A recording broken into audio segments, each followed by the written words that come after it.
Okay, so we're almost finished with our GitHub Pages project. One of the last things we need to do is just tidy up our branches a little bit, and then we need to go out and grab that link so that our README file actually has a correct link to our GitHub Pages. Okay, so what I'm going to do is go to my branches, and we never did use the style testing branch, did we? Well, it's around if we need it, but we don't. So if you ever need to get rid of a branch, very easy to do. Just grab the pull-down menu here, and I'm just going to say delete. And it's going to say, are you sure? Because once you delete a branch, it's gone.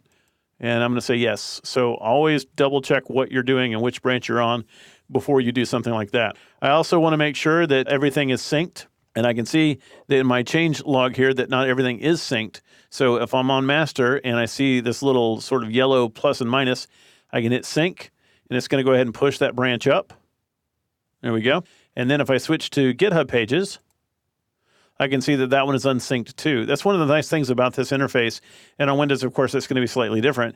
But it gives you sort of a visual representation of whether it's synced or not without actually having to go to the change log. So if I hit sync branch again, it'll sync that one up as well.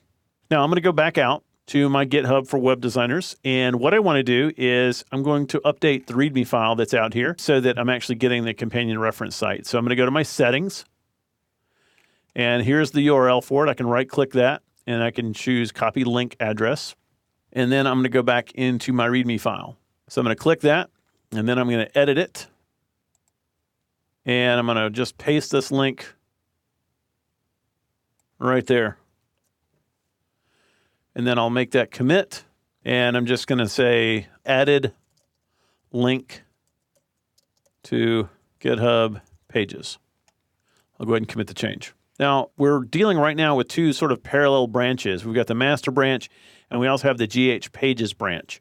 Now, different people have different opinions on the philosophy of how you should develop and update these.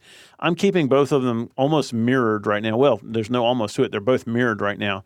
In reality, I tend to get the GitHub Pages to a certain point, meaning the site looks the way it's supposed to look, and I kind of freeze it there. And then the master branch will continue to develop the actual project itself.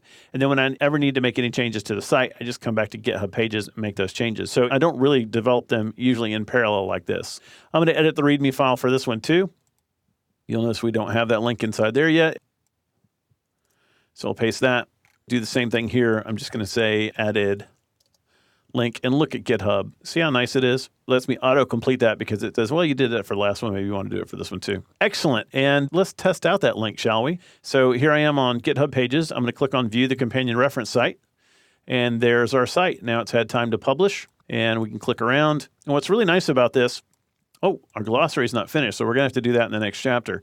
But as I click around through this, I'm looking at it. What I love about this, I've always seen this as being sort of the front door, if you will, or the front porch of your project. And you can create any type of static site that you want to give people more information about your project, to give them frequently asked questions, to give them more consistently designed experience. And then, of course, this has a link to the repo baked right into it. And in a real front page, I probably would make that link a lot bigger, like, fork me on GitHub or something like that.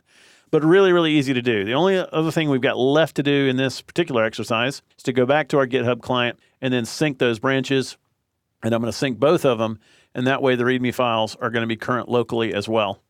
Now, we've got one more exercise in this chapter, and it's going to deal with reverting and rolling back commits, meaning going back to previous commits. And it's a really, really cool feature of the GitHub client. So we'll take a look at that next.